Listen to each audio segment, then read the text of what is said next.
Welcome back to Boilers and Beyond. I'm Jordan Jones. The Boilermakers suffered a frustrating defeat on Saturday afternoon in Evanston, falling to 3-8 on the season with just one game to play. We'll break down the happenings from the loss here on the show today before answering your questions about the Purdue football program, of which there are many, plus an early thought on the Old Oak and Bucket game, and some final thoughts before basketball tips off a huge week in the Maui Invitational tomorrow evening. Real quick, if you don't already, be sure to follow the show on Twitter, @BoilersBeyond. Going to be a lot to talk about. 3 basketball games coming up this week. Of course, the Old Oak and Bucket game. And then after the Bucket game, we're a week away from transfer portal season. So there's going to be a lot to talk about. You're going to want to be sure you're following along on Twitter, @BoilersBeyond. And you can always send over questions for the podcast there. DM them to me, tweet them to me, or you can email the show, boilersandbeyondpod@gmail.com. Also, again, be sure to subscribe wherever you get your podcasts. I will do a post-Maui Invitational podcast Wednesday night, Thursday morning, sometime in there. We'll get something out as well as looking at the Bucket game in a little bit more detail, so be sure to subscribe so you don't miss that. But let's get on into football from yesterday. Northwestern 23, Purdue 15. A weird day. You know, the day started out with a bang as a couple hours before kickoff, about 9:30, Tom Dienhart over at Gold and Black reported that Purdue would be without both Hudson Card and Nick Scorton. Card, a rib injury he suffered against Minnesota. Scorton, undisclosed ailment. That really immediately turned the game from one where I thought Purdue should probably win to a game that Purdue would be pretty fortunate to get out there with a win. That's just the way I viewed it. Purdue went with a 2-quarterback system in Bennett Meredith and Ryan Brown, something that I think was probably a good call. You want to know what you have. And I had tweeted this out before the game. If you're Purdue, you want to know what you have at as many spots as possible going into this transfer portal cycle. Now, if quarterback's a problem, it's hard to get good quarterbacks to be interested in your program when you have a clear, defined starter for next year in Hudson Card. But nonetheless, you want to know what you have in these guys. Meredith, very little experience. He played a series against Nebraska and a series or two against Ohio State in garbage time. There wasn't a lot there. Ryan Brown, a true freshman, zero experience to speak of. I guess I'll start there. I didn't expect a whole lot from either guy. I don't know what the details were of when Purdue knew that Hudson Card couldn't go. Ryan Walters had said that, it was Thursday that they knew that he couldn't go. So how much of this week did Purdue spend getting these guys first team reps compared to thinking that Card could give it a go? I don't know. That combined with very little experience to speak of, it makes it really hard to expect big things from either quarterback. I thought Ryan Brown looked better than Bennett Meredith. That isn't exactly how I thought it would go, but Brown ran the ball pretty well. I didn't realize it till I looked at the stats after the game, but my God, he ran the ball 21 times. That really jumped off the page to me. I knew he ran it a lot in real time. I didn't realize he ran it 21 times. He looked comfortable out there. Yes, he had a couple of interceptions, both of which were bad decisions. The one out of the end zone at the end of the first half was really inexcusable. Purdue got really, really lucky that didn't cost him points. And the one on the last drive, he didn't see the linebacker. So be it. Purdue probably wasn't going to score there anyways, if we're being honest. Expectations were low, to say the least, on that drive, and you would have had to get a 2-point conversion as well. You already got one. The numbers tell you going 2 for 2 on those, not incredibly likely. But, outside of those 2 picks, Ryan Brown completed 12 of 14. He wasn't bad.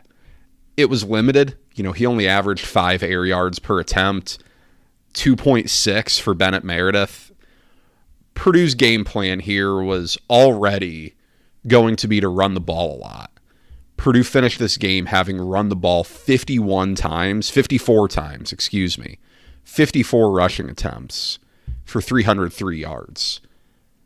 That was very indicative of Purdue's game plan, but also, I think right off the bat, what you saw from Purdue's offensive line really limited what Purdue was willing to do in the passing game. Muhammad Musa came back from his injury. He was questionable. He ended up suiting up and getting out there. He didn't start. Purdue started off with Daniel Johnson at left tackle, Josh Kaltenberger at right tackle. Really early on, it was obvious that Purdue's offensive line was struggling in pass protection. First drive of the game, third down, Bennett Meredith gets hit right away. Had no chance on a drop back. And then a series or two later, Ryan Brown gets strip sacked. When you have 2 sacks on like your first 4 or 5 dropbacks, it makes you really, really hesitant to call a whole lot of pass plays that are going to stretch the field, that require more than just a quick get the ball out. I don't think Purdue was planning to throw the ball a ton, but that probably limited it even further. I'm interested to see what Brown turns into, though.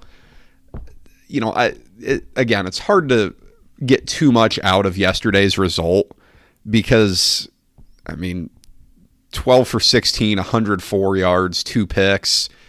That's not exactly slinging the ball around. But, remember, he was a guy who was a late addition to that recruiting class by Jeff Brom.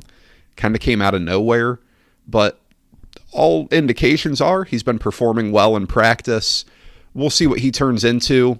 I thought it was quite telling, though. The last couple drives of the game when Purdue was trying to get back in this thing, it was Ryan Brown out there instead of Bennett Meredith. It was the younger quarterback who hadn't played all year. But nonetheless, Purdue's passing game was really, really limited. 140 yards through the air, 17 of 23, 74% completion, solid, but again, that was what it was designed to do. A lot of short passes, not a whole lot going on there. You had a flea flicker. You had a seam route to Devin Maccabee. Outside of those 2 plays, Purdue didn't really push the ball downfield all day, besides the interception at the end of the first half. I give a lot of credit to Purdue's running backs. They played hard all day long. Tyrone Tracy was awesome in this game. You hope that injury late on Purdue's last drive isn't anything serious. He deserves to get the chance to go out, play one last game at Ross-Ade next week. He's been awesome for Purdue this year. I know I say it about every week, but it's a shame he spent so much of his college career playing wide receiver because running back is clearly a much better fit for him. That's where his strengths are. He's got good vision with the ball. He's a really good running back. I'm curious to see if he can, either get picked super late in the draft or sign on as a UDFA and see where things go, because he's been really good this year. 198 yards of offense, average 10 yards per carry.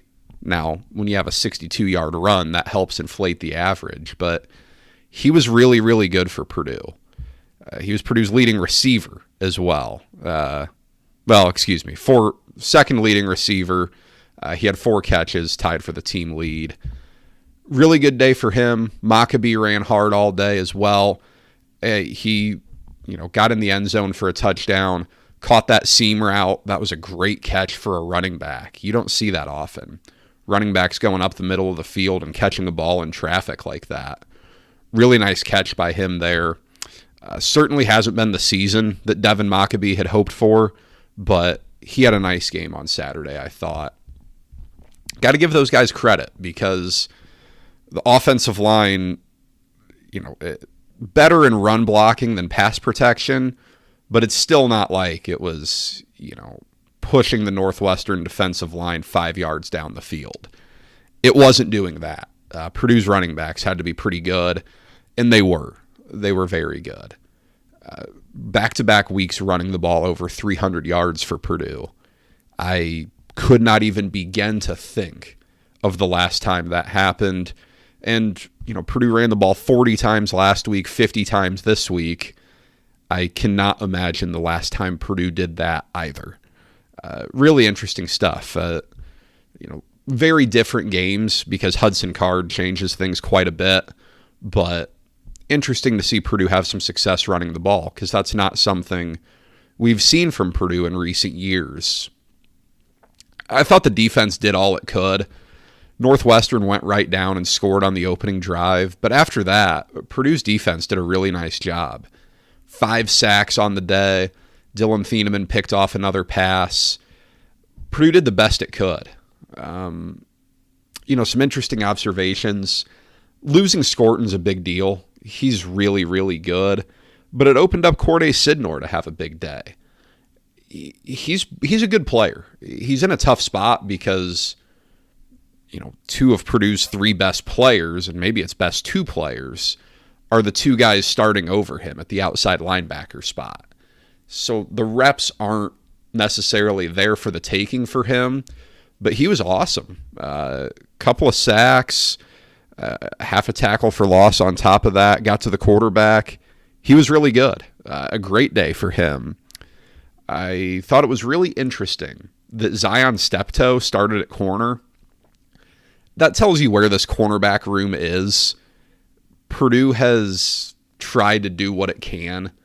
This is a really tough defense for, I don't want to put it too bluntly, but for bad corners or corners who just aren't ready to play at the Big Ten level. It's a tough defense for them to really succeed in. And, we've seen Derek Rogers get out there as a true freshman. Botros Alessandro, a JUCO transfer, getting out there. Since Marquise Wilson got hurt, it's been Markevius Brown and then kind of a rotating cast of characters. Steptoe gets out there, a guy who started the season at wide receiver. He did his best. He got cooked a couple of times. 33-yard completion on the first drive of the game. 4 completions thrown at him for 80 yards. Not great, but again, what are you going to do? You're dealing with you're dealing with the personnel you have, and Purdue tried something. It is what it is. Really limited snaps for Mo Amanade, but he was great. Sack and a half, 2 tackles for loss. Nice day for him. West Lafayette product, who was, really a bit of a slept-on recruit, pretty unheralded. I think Purdue is his only Power 5 offer. He's been pretty solid in limited reps. I'm curious to see next year if he can become a starter, become a guy who's playing instead of 10 to 20 snaps a game, playing 30 to 40 snaps a game on the defensive line. Because he had a good day.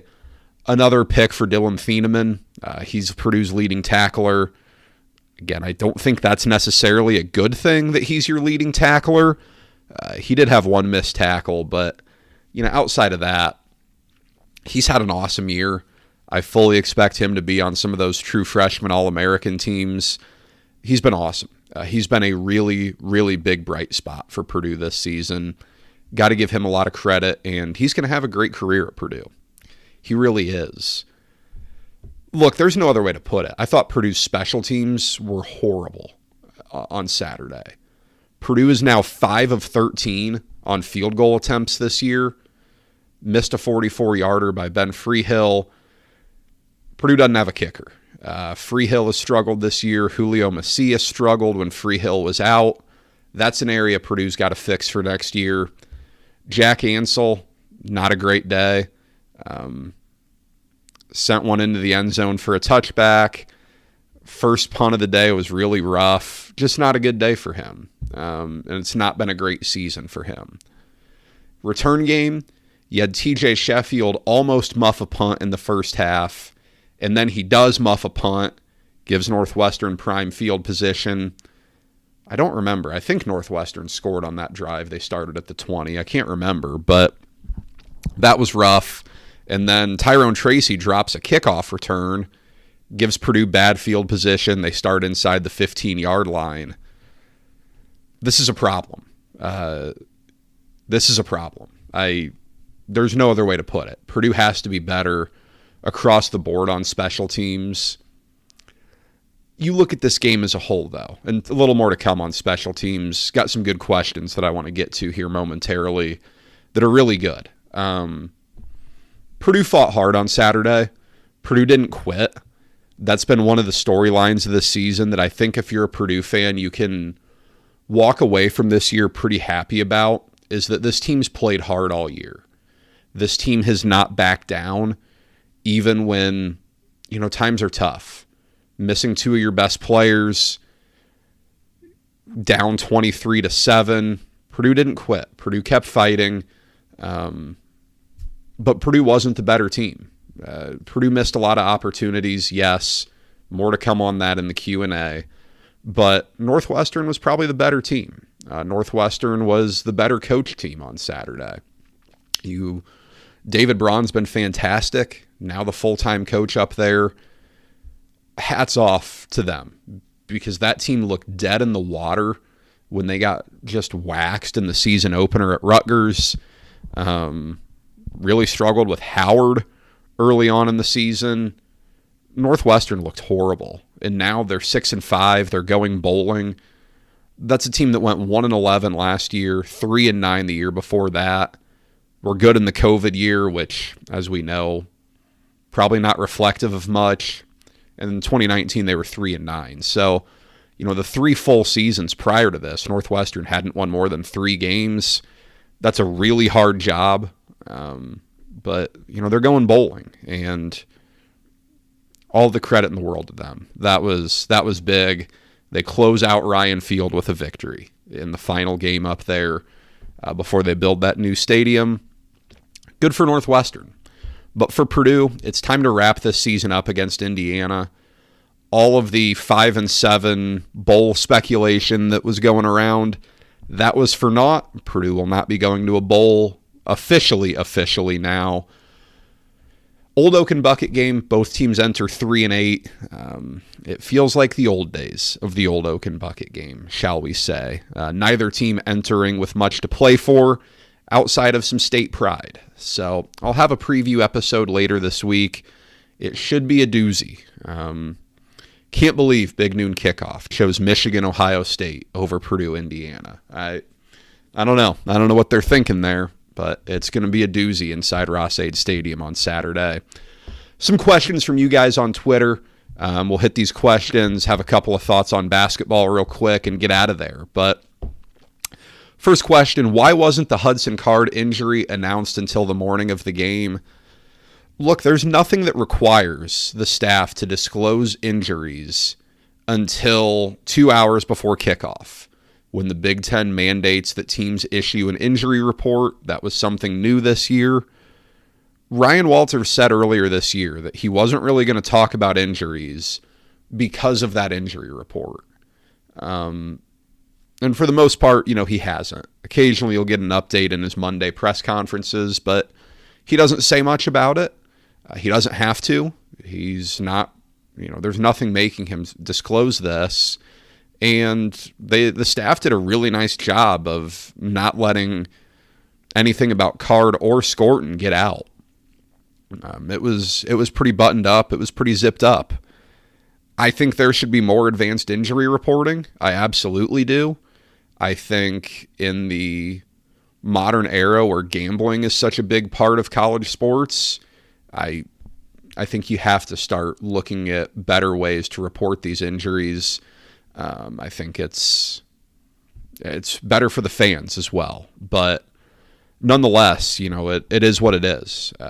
Purdue did a nice job of keeping it buttoned up, and for the most part, that's what staffs are there to do right now.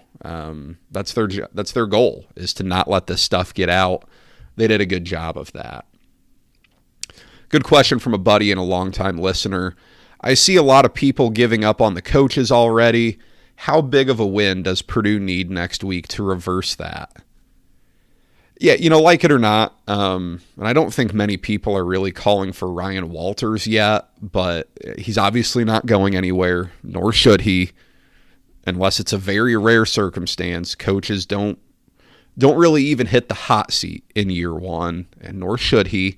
But Purdue needs a win next week to provide some optimism heading into the winter, giving fans a positive nugget to end the season on.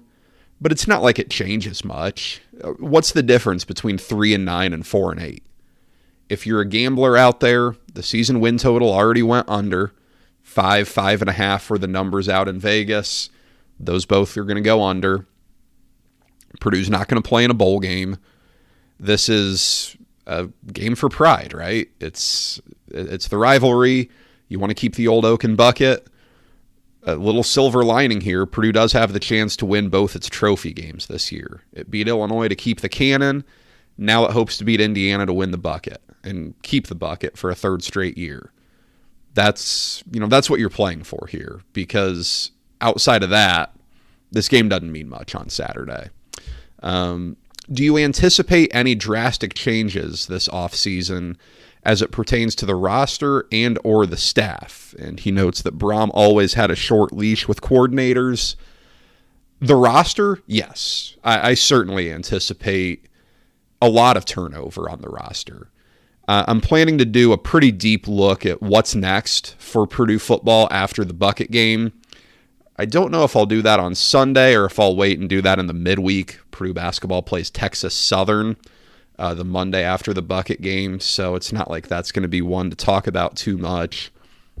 But yeah, I expect a ton of turnover on the roster. Walters can utilize that new coaches rule up until May, I believe. I think it's your first 18 months to open up some scholarships, and I fully expect Purdue to do that. I think that's going to be something Purdue does. I think Purdue will be very, very active in the transfer market. This roster needs a huge influx of ready-to-play talent.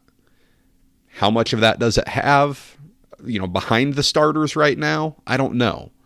But I think you look at more position groups than not and think, man, Purdue really needs some portal help here. The staff, no. I don't think Purdue will make many changes on the staff, nor do I think it should. There won't be changes at coordinator. Obviously, on defense, Kevin Kane isn't going anywhere. He's a guy who came over from Illinois with Ryan Walters. He knows that defense. The defense has been good this year. The defense hasn't been good per se, but it's gotten better. It's improved. And with the limited talent it has on the back end and on the interior of the defensive line and at linebacker, only so much you can expect. Kane isn't going anywhere. Neither is Graham Harrell. I know a sizable portion of the fan base wants him gone. I guess there's always the chance I eat crow on this, and I'd be happy to do so if it occurs. He's owed almost $2 million if Purdue were to move on from him after this year. I just don't see that happening. I'd be shocked. I don't think it's fair to pin all of the offense's struggles on Graham Harrell. But at the same time, I don't think Purdue should do that. I don't think that would be a wise move for Ryan Walters. You can only fire so many coordinators before the questions get asked to you instead of the coordinators about why you're hiring these guys. Ryan Walters gave Graham Harrell a big deal. 3 years, $2.9 million. That's a big commitment. That's a big investment. That's the biggest Purdue's ever had in a coordinator by a wide margin. He's going to get a chance to fix this. Any position coaches moving on, I don't know. Those can be sometimes hard to predict. Those are pretty behind-the-scenes roles for the most part, with rare exceptions. I have no clue. The one change on the staff I think Purdue should look at making is hiring an actual special teams coach. Right now, it's just an analyst who's focusing on special teams. There is not one of the full-time, on-field position coaches that's working with special teams. That unit's been bad all year. The kicking's been bad. The punting's been bad. The return game has been mostly non-existent outside of the first couple of weeks. I think you need to focus on that a little bit more, but I don't think there's going to be a ton of turnover on the staff. I don't think you want a lot of turnover on the staff. If you're all in on Ryan Walters, if you're a believer that he's the guy for Purdue, then I don't know how Purdue would benefit from some massive upheaval on the staff. I don't think that would be a good look or a good sign. Last question here, and had a couple on this same topic. Why the continued refusal to go under center in short yard situations? And then also, even with a depleted offensive line, is there no way to get half a yard? He also says he wishes people would quit blaming Graham Harrell for the offensive woes. When Ryan Walters says to hit Dion, and if they drop to cover 2, throw it out of bounds, the QB throws an interception. How is that Harrell's fault? That second part of the question there is referring to the interception at the end of the first half. Ryan Walters had detailed in his post-game presser that the instruction was to Ryan Brown was, we're going to take a shot to Deion Burks down the sideline. If Northwestern drops into cover 2, throw it out of bounds, move on. Presumably Purdue would run the ball out, get to halftime at that point. Northwestern dropped to cover 2, ball was intercepted. Is what it is, true freshman quarterback, that stuff's going to happen. In terms of the under center topic, I don't know if Purdue even has an under center package in the playbook outside of victory formation. Most of these air raid based teams do not go under center, like ever. That's just not something that air raid teams do a whole lot of. You can have your thoughts on whether that's wise or not.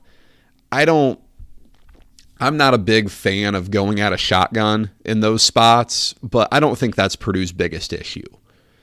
Whether you go at a shotgun or you go under center, if you don't have an offensive line that can get a push, and Purdue doesn't, then you're in a tough spot, especially in the red zone when that field is condensed and you have the second and third levels of the defense closer to the ball than you do in other situations when the field there's more field to work with. You have safeties deeper, you have linebackers deeper, there's more room to work. You're getting that field condensed, and while Purdue's running backs are very good, they're not the run you over type. They're not Herschel Walker running you over out there. That's just not what Purdue has. So, if Purdue could opt to pass there, we saw that quite a bit in the Jeff Brom era. But right now, Purdue does not have guys at wide receiver or tight end that are the get open off the ball types where, it's a quick move and he's open for a quick slant, a quick out, a quick curl. Purdue doesn't have the receivers that are really great at doing that. So you add all of that up, and it's a problem. It's not an unfamiliar one for Purdue. The offensive line has struggled for, quite a while now. But you add all of that up, and that's why Purdue struggles. Now, the hard part is how to fix that. And we'll see what Purdue does in the offseason to try to get better in those spots. But, it absolutely has to be. And we'll see. Maybe next year Purdue installs something if they don't ban the little tush-push move that we've seen take over the football world, which I think could get banned.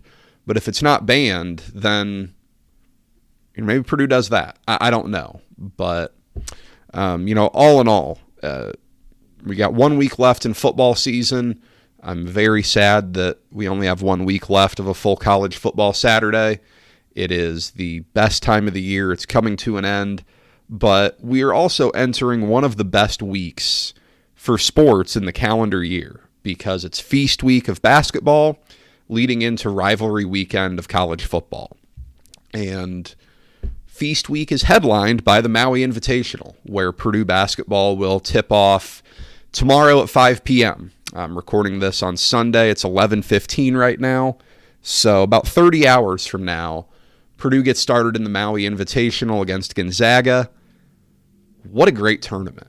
Some of the basketball folks out there are calling this the best MTE ever. I can't think of one better off the top of my head. 5 of the top 11 teams in this past week's AP poll are going to be out in Maui. If Purdue keeps winning, Purdue could play 3 of them. That's a fantastic opportunity for Purdue to really test itself against high-level competition. The results are important here. Purdue wants to win as many games as possible. This is kind of the year for Purdue with its continuity, with having Zach Edey, with the steps forward that Braden Smith is appearing to take. This is the year to really just rack up wins, the way Purdue did last year, really. Out of a much more surprising way. This is the year where you want to see Purdue really assert its dominance. This is going to give Purdue some great exposure to different styles of play. I don't think Purdue would love to win its 3rd straight MTE. It won at Mohegan Sun a couple years ago. It won out at the Phil Knight deal last year. But this season is about a lot more than winning an MTE in November for Purdue. So you're going to get some different styles of play here. You look at this bracket, and Purdue's got Gonzaga in the first game. That's going to be a much more, open floor, up and down type of game, a little more one-on-one stuff, a little more ball screen and go stuff. Purdue gets past that, then you face Tennessee, who is a slow, heavy on defense, methodical offense type of team. That would be 2 very different matchups in a span of 24 hours. Purdue falls to Gonzaga, then it probably gets Syracuse. That's a very different look too. It's not the same, 2-3 zone exclusive that Jim Boeheim played. Now Syracuse looks different under Red Autry, but still, that's a very different look than what Purdue would get against Gonzaga. One of the nice things here, and with MTEs in general, is it reflects that short turnaround you would get in the Big Ten tournament and in potential second round and Elite 8 games in the NCAA tournament. Those you have about 48 hours. This you have 24, but it's kind of the same feeling. You're not able to do the full normal deep dive scout that you would do for, the Big Ten games when you have 3 or 4 days to prepare for each of them. That's a positive for this team. That's something that Purdue's going to have to face this year, without a doubt, in the Big Ten tournament, and you hope in the NCAA tournament as well. If Purdue wins this thing, it's a heck of an accomplishment. You're going to get, if Purdue's going to win this thing, it's got to go through Gonzaga, likely Tennessee, and then likely either Kansas or Marquette. That's 3 really high-level teams. If you win all 3 of those, my goodness, big-time stuff. But if Purdue doesn't, it's not the end of the world. It provides you some really high-level competition to compare yourself to. You will get some weaknesses exploited, whether you win or lose. You'll find things to work on. You'll find things to patch up. You got more high-level competition coming. 2 weeks from now, Purdue opens up Big Ten play, Northwestern and Iowa, and then it gets Alabama and Arizona. It's coming. Then you get a couple of bye games, and then you're into 18 straight Big Ten. So high-level competition is coming for Purdue. It passed the first test against Xavier, albeit not the biggest test because Xavier's not that great, but still going to be a great measuring stick for Purdue here and going to be a lot of fun to watch. But that's all I've got for today. I appreciate all you guys listening. I appreciate those of you who have stuck around throughout this football season. I know it hasn't been the results on the field that you wanted. I hope this podcast has made it a little bit more enjoyable. Again, I'll be back later this week to talk about the bucket game and review whatever happens out in Maui. And then after the bucket game, we'll start looking ahead to what's next for Purdue as it goes from year 1 to year 2 under Ryan Walters. But be sure to subscribe wherever you get your podcasts so you don't miss an episode. Follow along on Twitter at BoilersBeyond and send me questions there or over email, boilersandbeyondpod@gmail.com. Happy Thanksgiving to you all. I hope you enjoy some wonderful time with your family. I hope you enjoy a wonderful week of sports. And for those of you heading to West Lafayette for the bucket game, safe travels and enjoy the game. I'll talk to you guys later this week. Take care.